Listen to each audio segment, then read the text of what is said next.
Hello, everyone, and welcome back to the LFC Transfer Room. My name is Lewis, and today I am going to be going through who I think is going to start for Liverpool against Newcastle United on New Year's Day at Anfield in the Premier League.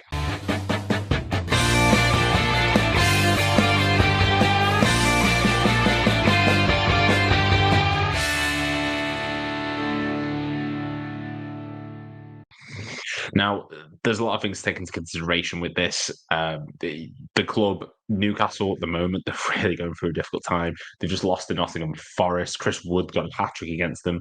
They're in really poor form at the moment. They're a club that overachieved last season, and this season they're on a little bit of a come down from beating PSG, Manchester United, giving Man City a great game, thrashing Chelsea earlier in the season. They seem to have really dropped off, and at the moment, this looks like the moment to really get at them.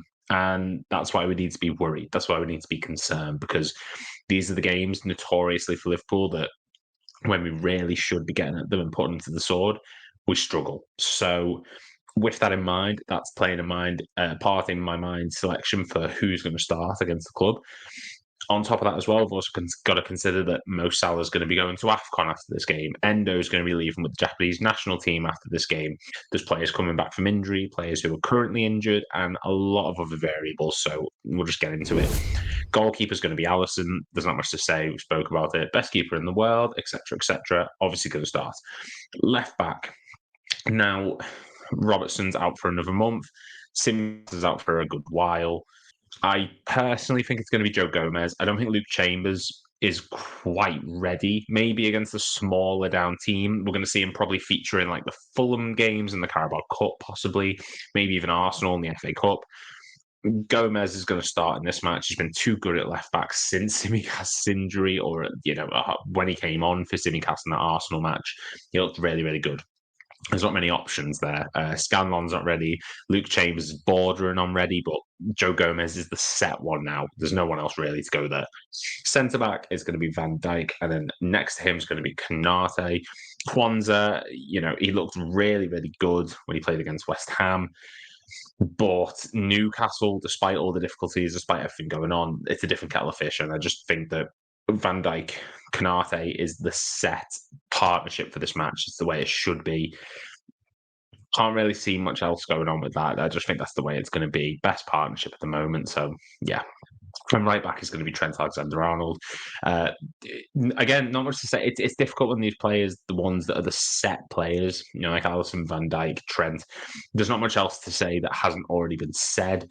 If you want to see more on this, go check out the 7:30 streams every single day. We've spoke about them plenty of times. Trent is just going to be the starting right back. That's, he provides something that a lot of players can't. He offers creativity, diversity in midfield. And I think against the Newcastle team, which at the moment are really struggling in midfield because of injury, he's going to have free reign to do what he wants. I don't see Newcastle really going at us too much. I think they're going to sit back a bit deeper, and we're going to need that passing range to sort of break down Newcastle's defence. And yeah, Trent at right back is ideal for this situation. With that in mind, yes, McAllister's coming back from injury, but I do think Endo's going to start again. It's going to be a sixth start in a row. He broke a record recently for playing 5 games in a row in a certain time frame. I can't quite remember the days, but he's been fantastic lately. He's proven everyone wrong, including myself. So I think Endo's going to start in that central defensive midfield role. It's too soon for McAllister. Thiago's not quite back yet, and Bajcetic is still injured. And then ahead of him, I think it's going to be Curtis Jones on the left midfield and Szoboszlai on the right. Harvey Elliott looked really, really good recently when he was playing against West Ham. Yeah, maybe Newcastle's a better game from start, but we saw how well he did when he was coming off the bench against them in the last round of games. Gravenberch he's a fantastic player, but I think Jones has sort of earned the stripes. Szoboszlai has been arguably signed the summer for us. I see no reason to sort of drop that starting 11. And with Endo providing that defensive stability in midfield, Jones and Szoboszlai really just have free reign to do what they want. And I'm happier with that than I would be Gravenberch being in at the moment. I think he started off well. He's dipped a little bit.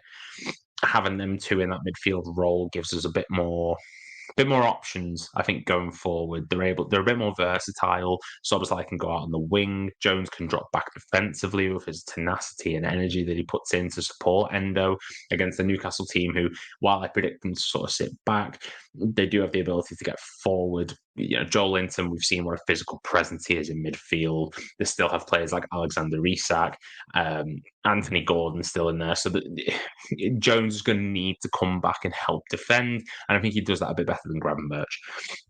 And then up front, Mo Salah on the right wing. Obviously, it's going to be his last game before he goes to AFCON. So we really need to get this win, get more points before he leaves. It's going to be so difficult to get through the season or get through this period of time without him. So we need to go into the period with a win. And then the other two, I'm absolutely loving the Gakpo-Nunez partnership. It's going to be Gakpo in the middle, Nunez on the left wing. Nunez, for me, has always struggled in that central striker role because the pressure. He's relied on so regularly to get that goal that's going to win you the match. He's expected to score everything, and he's not. We've seen what he's like in games. He will miss chances. We, as a club, have thrived in recent years on false nine, someone dropping in deep, creating space for the wide players. What's Nunez's greatest attribute? He's quick. He can get in behind. Who's the best player to provide that width or that depth in terms of coming deep, picking up the ball and providing that space? It's Gakpo. There's no Firmino. Gakpo coming into the middle in the false nine role gives Nunez ability to do what he wants on the left wing. Be as chaotic as you want. Be as creative as you want. Do what you want because there's all that space over there for you. Gakpo coming in deep takes away that stress of him being the out and out central goal scorer and gives Nunez the opportunity to be a provider / goal scorer. There's not as much pressure on him. And having Gakpo do the Firmino role that he was brought in to do is beneficiary to everyone. And I just think against the Newcastle team at the moment, who very run down, struggling defensively, especially Kieran Trippier.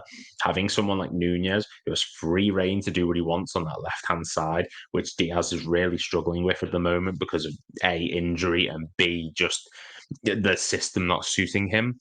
Nunez there, as he's proved in recent games, is going to be a handful, and it just makes so much sense for me to have him in that position, giving Gakpo free reign in the middle to provide those balls to him and Mohamed Salah, with Trent also coming in that inverted role to, again, balls over the top. Nunez is going to have a field day, and I can see him scoring at least 2 in this match, not just because of the last match, but the fatigue and the Newcastle backline, the rotation they have to keep doing. That's just the way I see it going, and I think that front three is going to cause the most problems for Newcastle.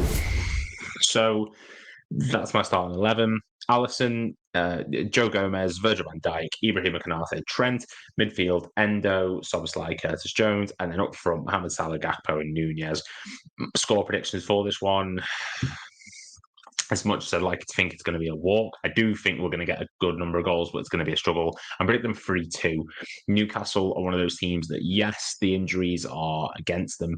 Yes, they're struggling, but they can still get goals. They can still cause you a problem. And while it is at Anfield, we've seen teams come to Anfield recently and really have a go at it. Arsenal did a fantastic job. West Ham, not so much, but teams can still come to Anfield and really give us a good game. I think Newcastle are going to be one of those teams. They're at one of the most vocal atmospheres in English football. They are used to the pressure. They did it against PSG. I think that they're going to come and make a game of it. And I think 3-2 is probably a fair score prediction. And remember, if you are new around here, please make sure to like and subscribe to the channel. Go check out the latest video that I did with Flab Bateman. Really interesting debate about Tottenham, Nunez, Liverpool's season. Really fantastic video. Go check that out. Make sure that you tune in every single day, 7:30 p.m. UK time, for the daily streams that we do. Thank you very much, and I will see you in the next video.